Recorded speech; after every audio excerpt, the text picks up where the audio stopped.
నమస్తే BC news కి స్వాగతం. నా పేరు నీలిమ. ముందుగా ముఖ్యాంశాలు. స్థానిక సంస్థల ఎన్నికల్లో 34% రిజర్వేషన్కు కృషి చేస్తామన్న మంత్రి సవిత.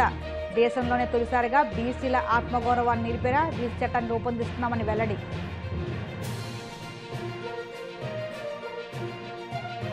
మహిళల గౌరవాన్ని దెబ్బతీసేలా వ్యాఖ్యలు చేసిన టీడీపీ కూటమి నేతలపై మహిళా కమిషన్ చట్టపరమైన చర్యలు తీసుకోవాలి.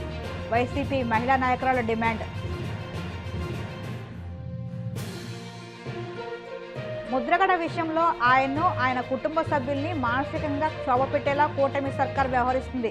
వైసీపీ కాపు సామాజిక వర్గ నేతలు ఫైర్.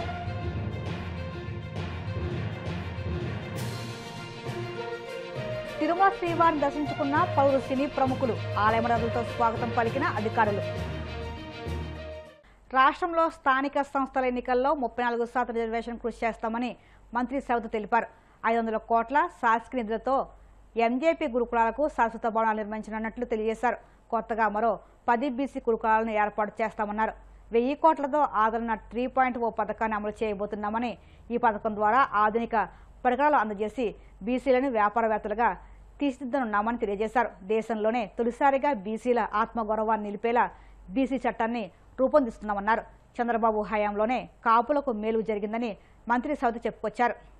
మరి ప్రజలు ఏ నమ్మకంతో అయితే కూటమి ప్రభుత్వం అధికారంలోకి వస్తే సుపరిపాలన జరుగుతుందన్న నమ్మకంతో ఓటేసి సంపూర్ణ మెజార్టీతో గెలిపించారు. మరి ఆనాటి నుంచి ఈనాటి వరకు అన్న నందమూరి తారక రామారావు గారి నుంచి మరి ఈనాటి వరకు బీసీలను హక్కున చేర్చుకున్న నాయకుడు ముఖ్యమంత్రి చంద్రబాబు నాయుడు గారు. మరి ఈరోజు ముఖ్యమంత్రి గారి ఆదేశాలకు ముఖ్యమంత్రి గారు, మరి డిప్యూటీ సీఎం గారు, మరి అదేవిధంగా నారా లోకేష్ బాబు గారు సూచనలు సలహాలు ప్రకారం, అదేవిధంగా మా డిపార్ట్మెంట్ అధికారులు, సెక్రటరీ గారు, డైరెక్టర్ గారు, ఎంజేపీ సెక్రటరీ గారు, మరి డిపార్ట్మెంట్ అందరి సహకారంతో ఈ 2 సంవత్సరాల్లో బీసీలను హక్కున చేర్చుకున్నాం. అదేవిధంగా బీసీలకు పెద్దపీట వేశామన్న విషయం కూడా మీకు అందరికీ తెలియజేస్తూ, మరి మీడియా సోదరులందరికీ కూడా పేరు పేరున నమస్కారాలు కూడా తెలియజేస్తూ, మరి బీసీ సంక్షేమ శాఖలో ఈ 2 ఏళ్ల అభివృద్ధి కార్యక్రమాలు మీ ముందు తెలియజేస్తూ, మరి బీసీల సమాజానికి, బీసీలు అంటే బ్యాక్వర్డ్ కాదు, బీసీలు అంటే ఈ రాష్ట్రానికి బ్యాక్ బోన్గా తయారు కావాలనే ఆలోచనలో వారికి పునాదులు వేస్తున్నామన్న విషయం కూడా తెలియజేస్తూ, మరి అదేవిధంగా కూటమి ప్రభుత్వం అధికారంలోకి వచ్చిన తర్వాత మొట్టమొదటి బడ్జెట్ కూడా 39,000 కోట్లు కేటాయించారు. అదేవిధంగా రెండో బడ్జెట్లో మరి 47,000 కోట్లు కేటాయించడం, మూడో బడ్జెట్లో 51,000 కోట్లు కేటాయించి మరి ప్రథమ భాగం, మరి సింహ భాగం బీసీలకే కేటాయించారన్న విషయం కూడా తెలియజేస్తూ, అదేవిధంగా ఇది బీసీల పట్ల కూటమి ప్రభుత్వం ఉన్న చిత్తశుద్ధి అని మరొక్కసారి నిరూపించుకున్నామన్న విషయం కూడా తెలియజేస్తున్నాం.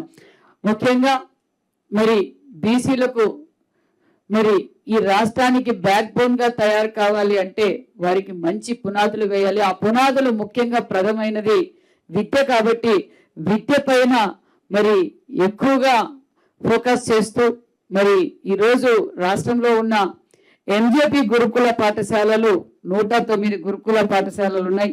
అందులో బాలికలు 53, మరి బాయ్స్ వచ్చి 56 ఉన్నాయి. సుమారుగా 50,000 మంది విద్యార్థులు చదువుతున్నారు. మరి కొత్తగా మరి ప్రజాప్రతినిధులు, బీసీ సంఘాలు వారు కోరిక మేరకు, ఎందుకంటే ఎంజేపీ స్కూల్స్కి చాలా డిమాండ్ ఉంది, మరి చాలా ప్రెషర్స్ ఉన్నాయి, పిల్లలకి నాణ్యతమైన విద్య కావాలి అంటే గురుకుల పాఠశాలలు మరిన్ని కావాలని మరి కోరిక మేరకు, మరి గతంలో 14-19లో 107 ఉండేటివి, మరి ఈ ప్రభుత్వం వచ్చిన తర్వాత మరి గతంలో 2 శాంక్షన్ చేశాం. మళ్ళీ ఇప్పుడు 10 గురుకుల పాఠశాలలు కూడా నిన్నటి రోజు కేబినెట్ లో కూడా ఆమోదించడం అయినది విషయం కూడా మీకు తెలియజేస్తూ, మరి ఆ 10 గురుకుల పాఠశాలల్లో మరి సుమారుగా 5,000 మంది విద్యార్థులకు మరి అవకాశం కల్పించవచ్చన్న విషయం కూడా మీకు తెలియజేస్తూ, మరి అంతేకాకుండా మరి ప్రస్తుత పోటీ ప్రపంచం తగ్గట్టుగా సాంకేతిక భోజనం కూడా మరి అందజేస్తున్నాం. మరి ఒక పక్క ఎంజేపీ స్కూల్స్ కి కంప్యూటర్స్, ఇన్వర్టర్స్ వసతుల కోసం కూడా సుమారుగా 25 కోట్ల రూపాయలతో వసతుల కోసమే ఏర్పాటు చేశాం. మరి ఆర్ఓ ప్లాంట్లు, ఇన్వర్టర్స్, మరి వంట సామాగ్రి, ఇతర వసతుల కోసం 25 కోట్ల రూపాయలతో మరి వసతులు కూడా ఏర్పాటు చేశాం. డ్రాప్ అవుట్స్ కాకూడదు, ముఖ్యంగా అమ్మాయిలు డ్రాప్ అవుట్స్ కాకూడదని మరి విద్యాశాఖ మంత్రి నారా లోకేష్ బాబు గారి సూచనల మేరకు 6 గురుకుల పాఠశాలలను మరి ఇంటర్మీడియట్ అప్గ్రేడేషన్ కూడా చేయడమైనదనే విషయం కూడా తెలియజేస్తూ, రాష్ట్ర మహిళా కమిషన్ కార్యదర్శికి టీడీపీ నేతలపై ఫిర్యాదు పత్రాలు సమర్పించిన తర్వాత వైసీపీ మహిళా నాయకురాళ్లు మీడియాతో మాట్లాడారు. మహిళల గౌరవాన్ని దెబ్బతీసేలా వ్యక్తిగతంగా లక్ష్యంగా చేసుకుని వ్యాఖ్యలు చేసిన టీడీపీ కూటమి నేతలపై మహిళా కమిషన్ చట్టపరమైన చర్యలు తీసుకోవాలని వారు డిమాండ్ చేశారు. ఎన్నికలకు ముందు నారా లోకేష్ యువగళం అన్నారని అధికారంలోకి వచ్చాక మౌనగళం పాటిస్తున్నారని వైసీపీ రాష్ట్ర అధికార ప్రతినిధి శ్యామల ఎద్దేవా చేశారు. ఆ రోజు ఆడబిడ్డలకు అండగా ఈ అన్న ఉంటాడన్నారని, ఈ రోజు అదే అన్న ఎక్కడ ఉన్నారని ప్రశ్నించారు. మహిళా కమిషన్కి సబ్మిట్ చేయడం జరిగింది వైఎస్ఆర్ కాంగ్రెస్ పార్టీ తరఫున. అఫీషియల్గా అపాయింట్మెంట్ తీసుకుని ఇలా మేము వస్తున్నామని చెప్పి కన్ఫర్మేషన్ తీసుకున్న తర్వాత కూడా ఈరోజు మేము ఇక్కడికి వచ్చినప్పుడు గౌరవనీయులైన శైలజ గారు అందుబాటులో లేరు. ఆ కారణంగా వారి సెక్రటరీ అయినటువంటి అనురాధ గారికి 5 రిప్రజెంటేషన్స్ కూడా ఇవ్వడం జరిగింది. ఈరోజు ఎలా ఉందంటే, ఎన్నికల ముందు యువగళం అన్నారు మన నారా లోకేష్ గారు, ఇప్పుడు మాత్రం మౌనగళం పాటిస్తున్నారు.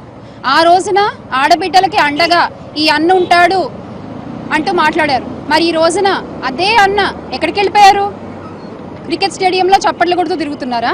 మేము అధికారంలో ఉన్నప్పుడు ప్రతిరోజు ప్రెస్ మీట్లు పెట్టిన మీరు ఈరోజు సెల్ఫీ మీట్లు తప్ప ఏం పెట్టట్లేదు. లోకేష్ గారు, మీరు చేతిలో పట్టుకుని చూపిస్తారు కదా రెడ్ బుక్, అందులో కేవలం వైఎస్ఆర్ కాంగ్రెస్ పార్టీ నాయకుల పేర్లే ఉంటాయా, లేకపోతే రాష్ట్రంలో మహిళలపై అత్యాచారాలు చేసిన, మహిళల్ని అసభ్యంగా మాట్లాడిన వాళ్ళ పేర్లు కూడా రాస్తూ ఉంటారా? ఏం లేదు, మీరు చెప్పారు కదా ఈ రెడ్ బుక్ లో ఉన్న వాళ్ళందరికీ మామూలుగా ఉండదు అని చెప్పి. అందులో మీరు యాడ్ చేయాల్సిన పేర్లు ఇవి లోకేష్ గారు, ఇవి మీరు యాడ్ చేయాల్సిన పేర్లు. ఎవరెవరైతే మహిళల్ని అసభ్యకరంగా మాట్లాడారో, ఎవరెవరైతే అనుచిత వ్యాఖ్యలు చేశారో, ఎవరెవరైతే మీ ఆధ్వర్యంలో, మీ హయంలో, మీ గైడెన్స్తో, మీ ఐటీడీపీ ద్వారా ఎవరెవరైతే సోషల్ మీడియాలో ఇష్టం వచ్చినట్టు ఫోటోలు మాఫ్ చేసి పెడుతున్నారో వాళ్ళ పేర్లు ఉండాలి. అందులో మొట్టమొదటిగా ముందు మీ పేరు కూడా రాసుకోండి లోకేష్ గారు రెడ్ బుక్లో. ఎందుకంటే శాసన మండలిలో మీరు మా వరుడు కళ్యాణి గారిని, ఎమ్మెల్సీ గారిని ఏ భాషతో మాట్లాడారో రాష్ట్రం అంతా కూడా చూశారు. ఆ రోజు రాష్ట్రం అంతా కూడా చూశారు.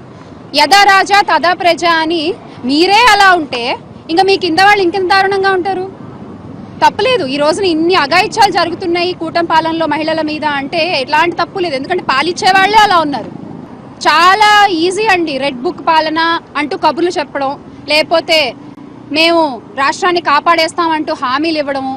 ఎలా ఉంటాయంటే మీ హామీలు హీరోల్లాగా హామీలు ఇస్తారు, కానీ పాలన చూస్తే జీరోలా ఉంటుంది. ఎన్నికల ముందేమో 5G చూపిస్తారు, రాష్ట్రంలో ఈ రోజు కనీసం 2G కూడా లేదు మీ పాలన. అలా ఉంది. ముఖ్యంగా మహిళలకైతే ఒక గంగమ్మ గారి కేసు కావచ్చు, కళావతి గారి కేసు కావచ్చు, ఒక చెట్టుకు కట్టేసి ఒక మహిళను కొట్టిన కేసు కావచ్చు, ఆడపిల్లలపై జరుగుతున్న అఘాయిత్యాలు కావచ్చు, హోంమంత్రి గారి ఇలాఖాలోనే ఎంత మంది ఆడపిల్లలపై అత్యాచారాలు జరిగాయి, దానికి ఆవిడ తీసుకున్న యాక్షన్ ఏంటి? మీ దగ్గర సమాధానం ఉందా? దీని మీద సమాధానం ఉండదు. సోషల్ మీడియాలో మహిళలపై జరుగుతున్న ట్రోల్స్ మీద మీ సమాధానం ఏంటి? ఇది మేము వైఎస్ఆర్ కాంగ్రెస్ పార్టీ మహిళల గురించి మాత్రమే అడగట్లేదండి, ఆంధ్ర రాష్ట్రంలో ఉన్న ప్రతి ఒక్క మహిళ గురించి మాట్లాడుతున్నాము. గట్టిగా మాట్లాడితే మహిళలు ఎక్కడున్నా వాళ్ళందరి గౌరవానికి సంబంధించిన ప్రశ్న ఇది. సోషల్ మీడియాలో ఫోటోలు మాఫ్ చేసి మీరు ట్రోల్ చేయిస్తూ ఉంటారు కదా, దాని మీద మీ సమాధానం ఏంటి? అది మీ హయాంలో జరుగుతుందని అందరికీ తెలుసు. దీనికి మీరు ఏం సమాధానం చెప్తారు? ఇలా వీటి మీద మీకు ఎలాంటి సమాధానాలు ఉండవు. కానీ ఎవరో ఏదో అన్నారట వైఎస్ఆర్ కాంగ్రెస్ పార్టీ తరఫు నుంచి, ఇంకా అసలు ప్రతి ఒక్కళ్ళు. ముద్రగడ పద్మనాభం అనారోగ్యంతో బాధపడుతుంటే కూటమి సర్కార్ ఆయన కుటుంబ సభ్యుల్ని మానసికంగా క్షోభ పెట్టేలా వ్యవహరించడం దారుణమని వైసీపీ కాపు సామాజిక వర్గ నేతలు, ఎమ్మెల్సీ తోట త్రిమూర్తులు, మాజీ మంత్రులు కురసాల కన్నబాబు, దాడిశెట్టి రాజా, మాజీ ఎంపీలు వంగా గీత, తోట నరసింహం, మాజీ ఎమ్మెల్యే జక్కంపూడి రాజా కాకినాడలో ఏర్పాటు చేసిన ప్రెస్ మీట్లో మండిపడ్డారు. ముద్రగడ ఆరోగ్యంపై జగన్మోహన్ రెడ్డి రోజు ఆరా తీస్తున్నారని, కానీ కూటమి నేతలు మాత్రం మీడియాలో దుష్ప్రచారాలు చేస్తున్నారని దుమ్మెత్తారు. పాలనలో విఫలమైన చంద్రబాబు కుల రాజకీయాలతో దాన్ని డైవర్ట్ చేసేందుకు ప్రయత్నిస్తున్నారని వారు ఆక్షేపించారు. విషయం మీద రకరకాలైనటువంటి ఉదంతులు రాయటం, ఆయన యొక్క ఆరోగ్య పరిస్థితి బాగోపోని కారణం చేతే హాస్పిటల్కి వెళ్ళారు, ట్రీట్మెంట్ జరుగుతుంది. మేమందరం కూడా కోరుకునేది ఆ భగవంతుడి ఆశీస్సులతో ఆయన ఆరోగ్యంతో మళ్ళా ఇంటికి రావాలనేటువంటిది కోరుకుంటున్నాం. దీంట్లో కొంతమంది మాట్లాడేటప్పుడు దుర్మార్గమైనటువంటి విషయంగా మాట్లాడుతూ పద్మనాభం గారి గురించి రకరకాలైనటువంటి కామెంట్స్ చేస్తూ రాజకీయంగా విమర్శించండి, మేము ఇబ్బంది పడం. ఆయన యొక్క ఆరోగ్య పరిస్థితి అలా ఉండి హాస్పిటల్లో ఉంటే ఈ రకంగా మాట్లాడుతున్నారంటే అది ఏమైనా ధర్మమా మీకు? ఒకసారి మీరు గుడ్లు మీద చేసుకుని ఆలోచన చేయండి. ఇంత దుర్మార్గమైనటువంటి విధంగా అతన్ని ట్రోల్ చేయటం, అతని గురించి మాట్లాడుకోవటం ఈ పరిస్థితుల్లో మీరు రాజకీయపరమైనటువంటి విమర్శలు ఎన్ని చేసినా సందర్భాన్ని పుచ్చుకొని చేయొచ్చు.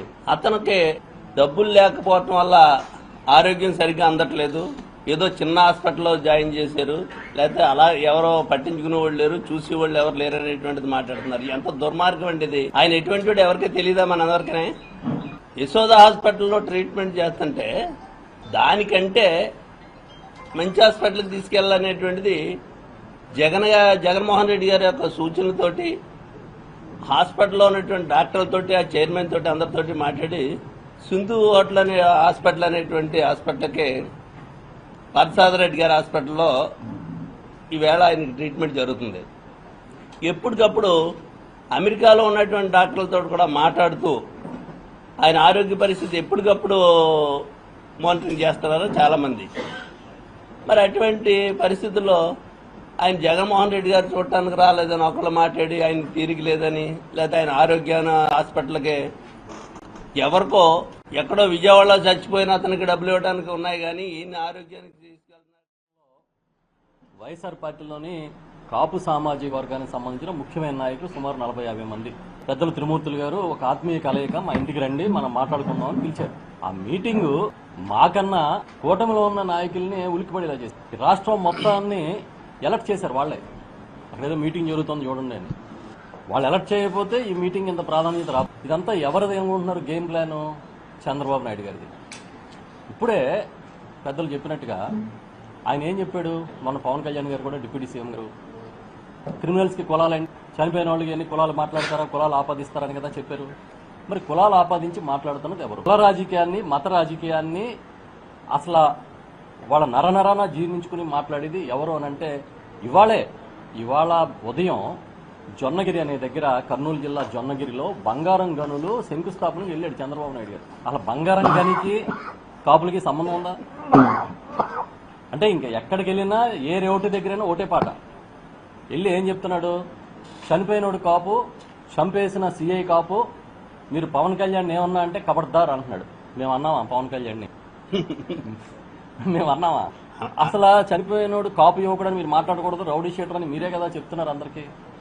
ఇప్పుడు మరి చనిపోయినాడు కాపు అని చంద్రబాబు చెప్పాడు. ఆయన మీరు తప్పు పట్టండి ఆయన కూడా అడిగారుగా. మరి చంపేసినోడు కాపు, బాధితుడు కాపు, సిఐ కాపు, మీరేమో పవన్ కళ్యాణ్ మీద దీన్ని నోరు పారేసుకుంటే మాత్రం కబడ్దారని ఆయన మమ్మల్ని అందరినీ హెచ్చరిస్తున్నానని చెప్పాడు. మేమేమంటున్నామంటే మేము ఇది కాపా, చంపినోడు కాపా, చనిపోయినోడు కాపా అలా చూడలే. ఇది లా అండ్ ఆర్డర్ ఫెయిల్యూర్గా చూస్తాం. చంపినటువంటి విధానాన్ని 200% law and order failure. Law and ఆర్డర్కి ఎవరి దగ్గర ఉంది? లా అండ్ ఆర్డర్ ముఖ్యమంత్రి చంద్రబాబు నాయుడు గారి దగ్గర ఉంది. మరి ఎవరు ఫెయిల్ అయిపోయినట్టు? ఇవాళే సిట్ ఏదైతే మీరు ఈ కృష్ణలంక లాకప్ డెత్ మీద సీఎం సహాయ నిధి నిరుపేదలకు వైద్యపరంగా ఎంతో ఉపయోగపడుతుందని డిప్యూటీ స్పీకర్ ఉండి ఎమ్మెల్యే రఘురామకృష్ణరాజు అన్నారు. ఉండి నియోజకవర్గానికి సంబంధించి 35 విడతగా 67 మంది లబ్ధిదారులకు 46 లక్షల రూపాయల సీఎం రిలీఫ్ ఫండ్ చెక్లను లబ్ధిదారులకు రఘురామకృష్ణరాజు అందజేశారు. ఈ సందర్భంగా ఆయన మాట్లాడుతూ ఉండి నియోజకవర్గంలో ఇప్పటి వరకు 1032 మంది లబ్ధిదారులకు సీఎం సహాయ నిధి చెక్లను అందజేశామన్నారు. అత్యంత వేగవంతంగా, ఎంతో పారదర్శకంగా సీఎం సహాయ నిధి చెక్కులు అందజేస్తున్న ముఖ్యమంత్రి చంద్రబాబుకి నియోజకవర్గ ప్రజల తరపున ధన్యవాదాలు తెలియజేశారు. సీఎం రిలీఫ్ ఫండ్లో భాగంగా ఈరోజు 35వ విడతగా 67 మంది లబ్ధిదారులకి 46,33,000 రూపాయలు ఈరోజు మనం అందజేయడం జరిగింది.